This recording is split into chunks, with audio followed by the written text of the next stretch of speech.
Adam has proposed to Sharon, and he keeps pushing it because apparently I can't marry you isn't the same as a no, I will not marry you. Sharon runs right into Nick's arms, and stay tuned as we talk about Billy and how he's pushing Victoria away. Stay tuned for this week's Restless Wrap. You're tuned in to AfterBuzz TV, the ESPN of TV talk. Now, let the buzz begin. Everybody, I'm Rachel Goodman here with another week of Restless Wrap. We have some really interesting things to talk about today, especially with this whole proposal thing with Adam and Sharon and how crazy it was that he just kept trying to manipulate her into going from I can't marry you to yes, I will. So we're going to talk about that. We have a whole bunch of other segments to talk about with Genoa City this week, and we're going to end up with our lull moment, so stay tuned for a laugh, followed by our predictions at the very end. We have so many people in the chat right now, so I'm just going to go through and give you all a shout out. We have Aaron Brody, Hubby Joe. Special shout out to Hubby Joe because it is his birthday today. So thank you, Hubby Joe, for being in the chat. Yep, here we go. Happy birthday, Joe. We have Mary, we have Susan Russo, we have, I'm just scrolling through, Todd Beaton, we have Doolaman, who says, hi guys, in all caps, good to see you, Doolaman. We have, I think I am hitting everybody, let me just make sure, I don't want to miss anybody at all here. It looks like, Kenneth Clark is in the chat, and that's everybody. We've had a lot of interesting comments before we even get into the segments. Susan Russo says, what do you guys think is Theo's endgame? And then we've had a lot of talk going back and forth about how, Aaron says Theo acts like some jilted ex-lover. So really, that's what I think too, is that Theo is in love with Kyle and that's why he's doing all of this. But that would be my guess about everything going on with Theo's endgame. Todd Beaton, what about I think something about changing the storyline and forgetting about the money that Adam had in the bag. Yeah, we never really found out what that was exactly. I'm assuming they're just letting it go at this point because maybe it was just to kind of show that Adam is crooked from the very beginning of him entering Genoa City again. But who knows? They haven't really talked about the money. We know that he's gotten the money from Dark Horse inadvertently. So yeah, that's we have to stay tuned to see if they come back with anything about that money. Otherwise, I think it's safe to say that nothing is going on with it anymore. Let's see. They're talking about like the preview for next week. And Devon Doolaman says, I think Chance is contesting Katherine's will. And then Mary says, how much money does Devon have left? And they're just everybody's just kind of talking about that. Doolaman, he probably still has billions. I don't see this whole thing with Devon being such a big deal. Even if there is something that comes up with the will, I feel like he would still have enough money to survive. Plus, he's got his own business now, and unless somehow the will means that Chance takes the business, that would be very crazy. But let's just say that couldn't happen. Devon would still have that business, and he'd still be able to make the profits from that. And then a lot of people are saying happy birthday, Hubby Joe. So let's go ahead and dive in. We have a lot to cover about the marriage ceremony. So let's, the end of it, after Lola and Kyle were actually married, we had some drama. It was kind of two things happening at the same time. The first thing was everything with Adrian and Celeste and Ray, and we saw Arturo. I'm not going to even bother rolling the R's. Arturo. I try, I fail. So Arturo showed up, and I didn't expect to see him at all, but it was basically the whole entire Rosales family, including Adrian, who Lola did not want there. And it was this thing where I was kind of worried at first that when she saw that Adrian was there, I was sort of worried. Like, she walked in on the whole family having a meeting without her, and they were saying, like, yeah, you need to leave before Lola sees you, etc. And I at first thought that Lola was going to be mad at everybody, because it almost might have looked like they were teaming up against her. Not that they were, but I was worried that she would perceive it that way. Fortunately, she did not. She had some words with her father, and it was just really it was frustrating, like, and frustrating in the sense that I was frustrated with her. Like, okay, you don't want this person in your life.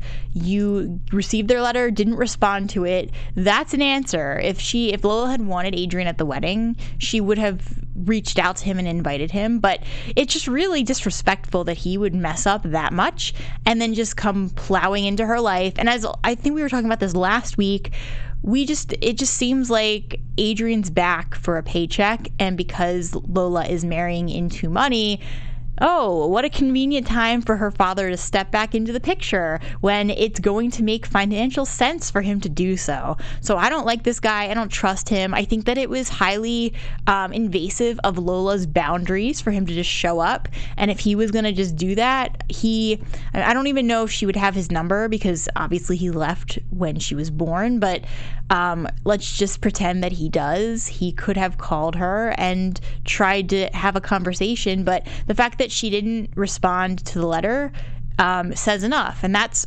Lola's decision not to have that person there at the wedding, and he should have respected it. And yeah, so I'm annoyed with this character already, and we've just started to meet him, and just the way that he's acting like, oh, I'm just trying to fix things, and I'm just trying to be here, and I'm a changed man. And we heard him talking to Celeste later, and it's like, nah, you don't sound like a changed man. A changed man doesn't just show up like that and intrude without being invited. It doesn't matter if it's your blood daughter.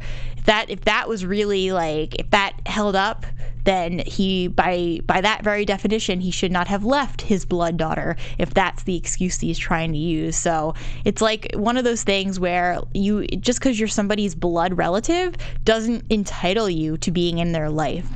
So yeah, you have to treat that person the right way. And if Lola doesn't want him in her life, that is very fair, and that is completely her call. So he, not cool at all, and very disrespectful. But it pretty much, fate, Lola finally was like, fine, you know what, you want to stay here, great, but whatever, like, I don't bother me, basically. Don't get in my face, don't try to talk to me, just leave me alone. Like, that was, I felt like it was a really mature response from Lola.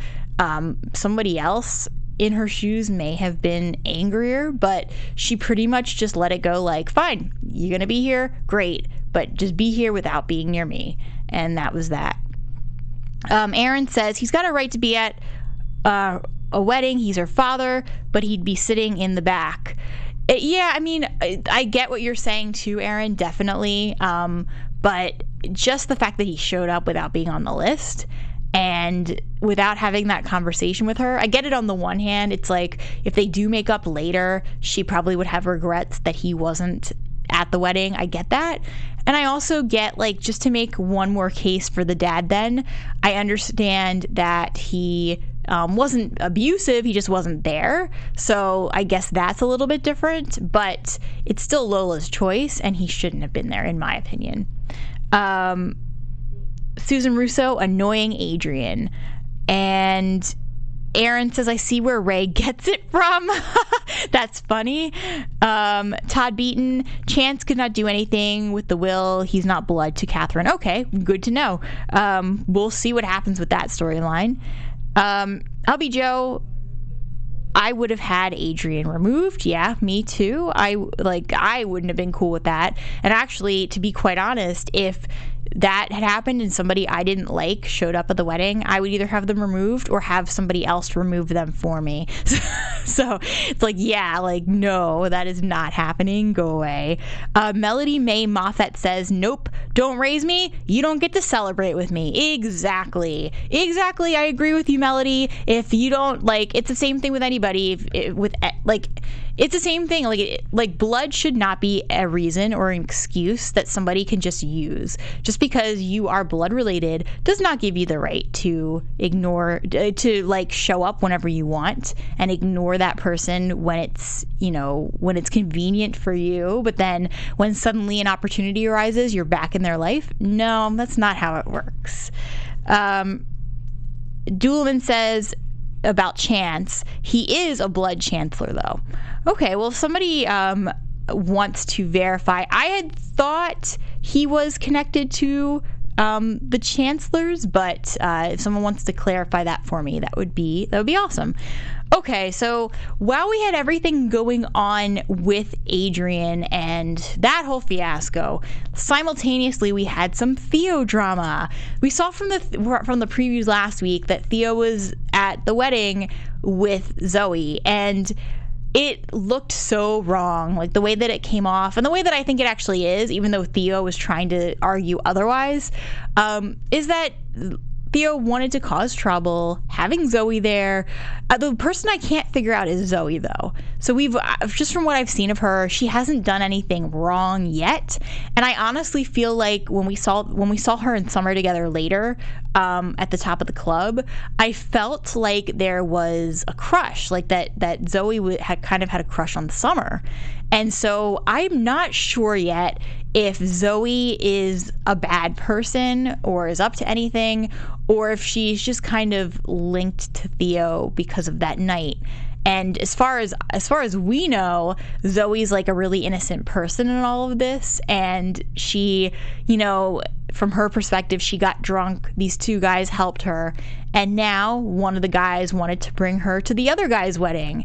That could literally be Zoe's perspective. She could literally be unaware of Theo's true intentions, but we all know that Theo has something else up his sleeve, and that he just wants to break Lola and Kyle up. And the thing that stinks is that Kyle, like when he was on his honeymoon with Lola, he wasn't talking about anything, like he wasn't telling Lola the truth about who Theo brought to the wedding. And Lola even made a comment like, Zoe looked like she's a little too young for Theo, and Kyle had an opportunity to tell her and he did not mention the truth. And I think that's going to bite them. That is not going to be the greatest thing that he did when, with his in his early stages of marriage, making that kind of choice already to lie, or not even so much lie, but just omit the truth. Maybe it's foreshadowing what's to come with Lola and Kyle. And that's a question we haven't really asked on the show before, but everybody who's watching, do you think that Lola and Kyle are going to stay together? Do you think that things with Kyle and Summer are ever going to come back?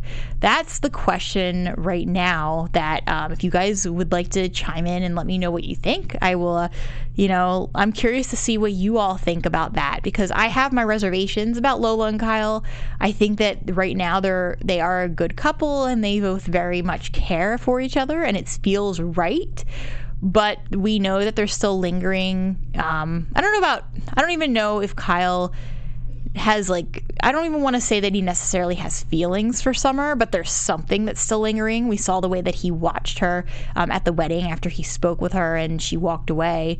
And it could just be that he loves her as a friend, but I feel like there's something deeper that's lingering, one. But then two, there's just things that I feel like Kyle's going to do in that marriage with Lola that she is not going to take. Such as either lying to her or omitting the truth. I still feel like even though Kyle has changed a lot, he still is capable of doing sneaky things, and I don't know that he's 100% the person that he believes he is right now. So I don't know about the longevity of this relationship with Lola, because I feel like beneath the surface there is more. Like there can be things that go very badly that leave them in this terrible place. Melody May Mofat says, Zoe is going to be obsessed with Summer. I smell a stalker storyline coming up. I agree with you. I just got, crush, definitely. I kind of got that, borderline stalker thing with the way that Zoe was saying she wanted to go to the wedding just to see Summer, and that she wanted to come to Genoa City to be around her, and that, she followed her on social media. I was getting a little bit of a stalker vibe from her, too. Hubby Joe, Zoe seems to be on the up and up. Time will tell. Susan Russo says, I wondered if they had Ray shaved to look younger. That is very possible. Whenever I see Celeste and Ray together, and she's supposed to be his mother, I know she is older, and technically she was a teenager. The actress Ava LaRue was a teenager when the actor who plays Ray was born, so I guess she could be his mother, but I just, they don't play that way at all, in terms of the way they look. I keep seeing them as being the same age, almost I think part of it is, too, that Ray raised Lola and was really her father. And, Arturo was there, but he wasn't the older, he wasn't the brother who was, the one to take care of the family. That was more Ray. So that could be part of it, too, and just the way that the character is. Whenever I see Ray and Celeste next to each other, I feel like they're co-parents and that they should be together, even though, okay, I'm not saying they actually should be, because I get it, they are mother and son, so I'm not saying they really should be together. But what I'm saying is that if I didn't know who Ray was to her, I would have assumed, just by watching the interactions, that they were the married couple with their daughter Lola. That is what I'm saying. Doolaman says, it's too hard to get past the age thing. Yeah, it is really hard. Kimberly Howard says, Lola, grow up. He has a past. If she can get over him using Summer for her kidney. Yeah. Todd Beaton, we're talking about Chance now, I believe. He's Jill's grandson. Jill slept with Phil. They had a son named Phil, and Nina had a kid named Chance. Katherine is a chancellor by marriage. Okay, that explains it, definitely. Aaron says, I want Abby and Devon. I'd be for that too, definitely. Susan Russo, it's hard to accept their mom and son relationship with Celeste and Ray. Yeah, I agree with you. And it's hard to get past it. I'm willing to kind of allow that to go for the sake of the storyline and who they're playing, but it is kind of weird. And I feel like, I feel like Ray would have been, the actor who plays Ray would have been in a better role if he was playing somebody who wasn't biologically related to Celeste, because then it would make for a very nice family dynamic where you had this guy who was the father in, maybe a friend of the family who just really stepped in and was super close and, took on that role just from being in the picture. But it's okay. I still overall really enjoyed what they did with this scene, with Ray kind of just stepping up and being the dad to Lola when she needs a dad. Okay, but Theo. So he's been bringing, he brought Zoe around. I'm not sure how I feel about Zoe yet. And I don't know what they're doing with it. I just kind of want it to be done. Have something happen already. I feel like they're building to all this tension, and it's just kind of sitting there right now. And I'd like to figure out if Zoe is good or bad, and if there's something beneath the surface that they aren't sharing with us yet. Todd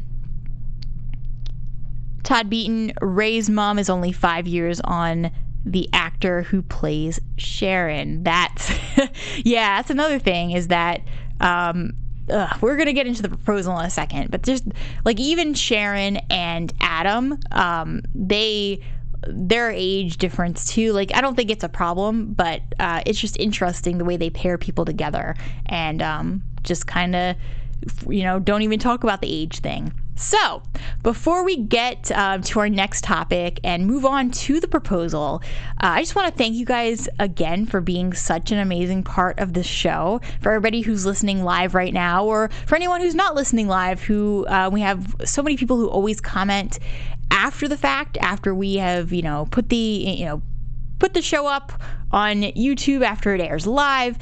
Thank you all for being so supportive and for making us the ESPN of TV talk. We could definitely use your ongoing support. If you could follow, subscribe, anything just to kind of show that you are here. Commenting is amazing too, just to let us know how we're doing. But I will always read the comments live on the air. And if you or follow or subscribe, I will definitely, let us know that you did this, and I will definitely give you a shout out for doing that and for helping us and for being as supportive as you are. This show means so much to me because I get to talk about a soap that I really love and enjoy, and I don't have to just go home and talk about it alone. I can come here and be part of a community with all of you who are in the chat. It is amazing seeing you each and every week. So thank you for being here, and thank you for being the best part of AfterBuzz. So, if anybody is listening live right now and you want to call in and be on the show, oh, and by the way, we're on iTunes too, so if you leave an iTunes review, definitely let me know and I will give you a shout out. But if you want to call in right now, it's 5:45 p.m. Pacific Standard Time, so 8:45-ish on the East Coast. If you want to call in, the number to dial is 424-354-8302. Again, if you are listening live right now and you want to call in, the number is 424-354-8302. Let's talk about that proposal, because that was the craziest proposal I think I've ever seen. It's bad enough that so Adam, this is what I don't get. My guess, and he did not directly say this, my guess is that the reason why he wanted to actually have Sharon as his wife was to make it look like he was a married man who was going for child custody. He probably assumes that it looks better if there's a family unit and that he's someone who's either engaged or getting married, than to be a single guy. And he probably thinks in his crazy mind that this will look better to the court, and maybe it will. But the craziest proposal ever. I mean, there was no heart in it. There was no, it was just, hey Sharon, what's up? Will you marry me? And that, it's obvious she didn't want to say, and we have, not to interrupt, but we have a caller on the line. Thanks for calling Restless Wrap. Who do we have on the line? Hi, this is Kimberly. Hey, Kimberly. Thanks for calling in. So I'm talking about that crazy proposal. What are your thoughts on that? I think Sharon should just go ahead and marry him. What's the difference? I mean, she married Nick. Nick is just as sleazy as Adam, but no one calls him out on it. He took Christian from Dylan and Sharon. That was a happy home. Nothing was wrong with the boy. Dylan was his brother. He had no problem taking that boy from him. And then Victor, too, took Christian from Adam. Took Christian from Nick. And now he doesn't want Adam to do the same thing. Nick is shady. He does sneaky things all the time, and no one ever calls him on it. Yeah, I agree with you, definitely. So what do you think that relationship would be like if she said yes? Maybe she would be happy because he wouldn't judge her. Yeah. She wouldn't have to live up to a fake standard like she does with Nick. Yeah. Plus, how many times can Nick cheat on her? Yeah, she might as well pick Adam. Yeah, that's really true. Now, I'm trying to remember the history of the relationship with Adam and Sharon. Was there ever, it's so different because there's a different actor playing him now too, so it's hard to compare it. But just in an ideal situation, do you see their relationship working out this time? No, not really, because Adam, with the first Adam, him and Sharon, I like their relationship. But when the last Adam was just there, they really didn't even talk about Adam and Sharon, or they didn't even have that many scenes together. So I don't know how all of a sudden she's the love of his life. Yeah. That's just weird. Yeah. And I don't understand how many times he came back from the dead and Chelsea went back to him. Now this time she has an issue with him? Yeah, that's what was confusing me too, is that Chelsea normally, I would have, when they were talking about bringing Adam back, and then we heard Chelsea was coming back, I assumed that Chelsea was going to be, like, it was going to be a little more heartbreaking for her to be around him, just because of how much he meant to her. So this is just a really, it's interesting the way that they're playing this. I still see Chelsea and Adam as being endgame, only because, especially the way that they're playing it now, I feel like in this rendition, we see Chelsea very much, like she's the one who's always calling out who Adam is, whereas Sharon is more hesitant about it. Even though she was very firm about saying no, she still didn't like Adam seemed like he had the upper end in that conversation. Yes. Yeah. Because I think Sharon just likes to have the image of being normal. Yeah. And she's scared what Nick would think if she went with Adam. Yeah. And then we didn't even know what was true and what wasn't until she went to see Nick, and she told us, without telling Nick why, she told us that everything that Adam said was true. So it's kind of crazy that she can't even. I don't know what Sharon's doing right now. She's kind of acting a little, without actually being rash. She's sort of acting rash in a way. Yeah. Yeah. Well, thank you so much for calling in. Thank you. Yeah. Have a great day. What a great caller. Yeah, absolutely. So thank you again for calling in, and we're still taking calls if anybody else would like to call. Just to kind of finish the whole conversation about Nick and Sharon and Adam, I think what rubbed me the wrong way about Adam's proposal, it's not so much I'd be against Adam and Sharon getting engaged. It was just how awkwardly he did it, and I wanted to see it kind of built up a little bit more.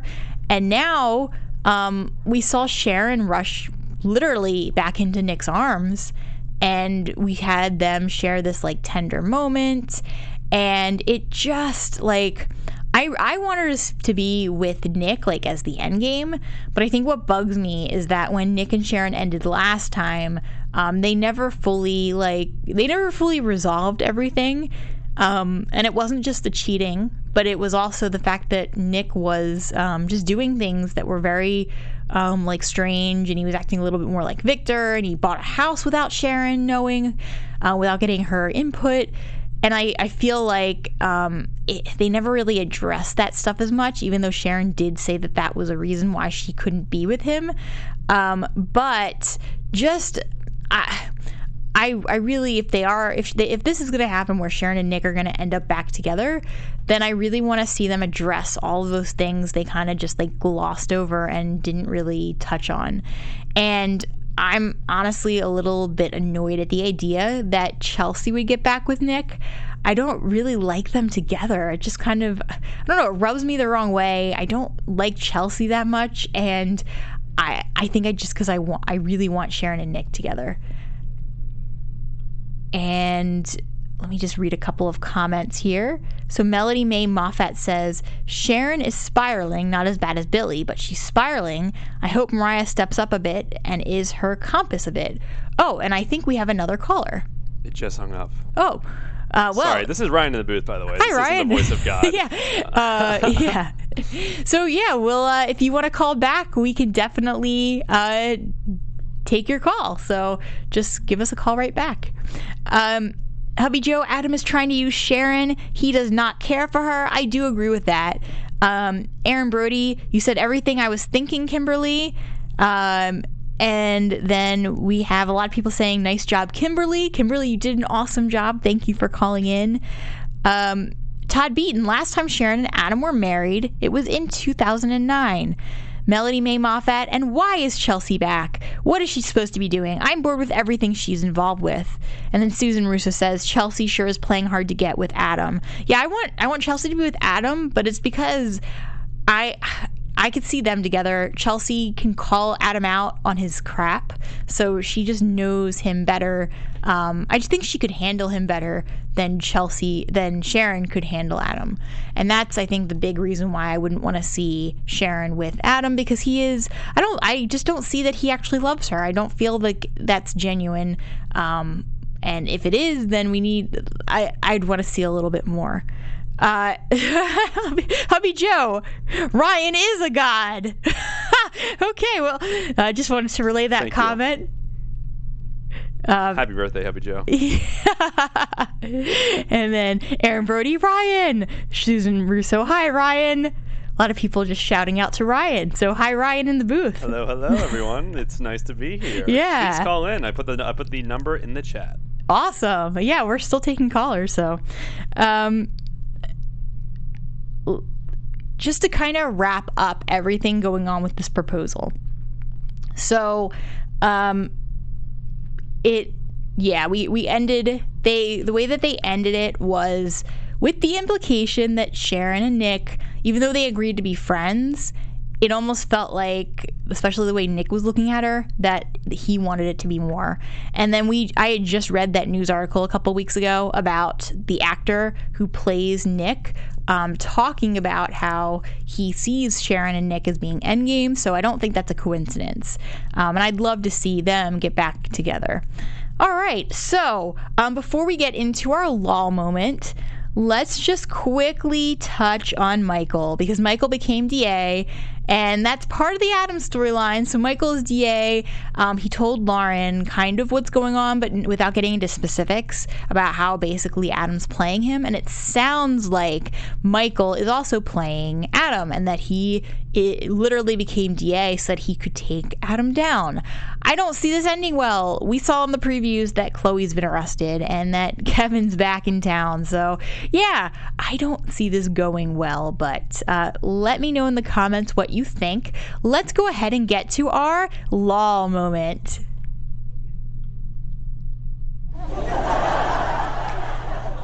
All right. The funniest moment there were a couple that kind of made me giggle, but the funniest moment I thought was when Abby, so when Lola threw the bouquet, Abby caught the flowers, did not want it, threw it to Summer, who did not want it, threw the bouquet to Ashley, who did not want it, and then finally Mariah caught it. And the hilarious thing about it was Mariah looked at the flowers, kind of did one of these like, and then she kept it and kissed Tessa. So I feel like that's a good way for us to segue into our predictions. Your AfterBuzz TV. No, I got it right here. AfterBuzz TV predictions. Okay, first prediction. I feel like Tessa and Mariah, there is an engagement on the way. They've been kind of hinting at it, just with some of the like plot lines. Oh, look. So, as you can see up on the screen, speaking of weddings and proposals, that is one of my wedding pictures with Hubby Joe. Hubby Joe just sent these in, and he asked as a birthday present that we show them. Oh, so we have to honor his birthday wishes. Of course, we always have to honor the birthday wishes. Yeah. So we got married. Just as a quick thing here. Sorry about the delay. We got married in Pennsylvania. That's where we're from. Back in, we got married in 2016. That is Longwood Gardens, which is in a suburb of Philadelphia. If anyone has ever been there or heard of Longwood Gardens, that's where we had our pictures taken. And then we knew we were moving. So for the ceremony, we just did like a quick dinner at Buca di Beppo and got married outside the restaurant. And it was amazing and stress-free. You are not going to believe this. I am from there as well. Oh. I literally pass Longwood Gardens every time I went to school. Oh my God, yeah. Well, that's where we got our pictures taken. What a small world. Interesting development on air. Yeah, so. Shout out to Longwood Gardens. Seriously, yeah. Yeah, in Philadelphia. Absolutely. Go Philly, go Birds. Yeah, seriously. EAGLES, Eagles. Eagles. All right, so the rest of my predictions for this week. Your AfterBuzz TV predictions. I would say, and Doolin says, "You look beautiful, Rachel Goodman." Thank you, Doolin. How sweet of you. So for the rest of the predictions, aside from this engagement, I feel like everything is going to come crashing down on Michael in his life. And he's not only pissing off Kevin now, I mean, presumably Kyle had Chloe arrested as part of his plan, but Michael's not telling anyone what he's doing. So I just see this ending really badly for him, one. And two, that Adam's going to get the better of Michael, because Michael should have gotten more people involved than just trying to handle this on his own. So that's one.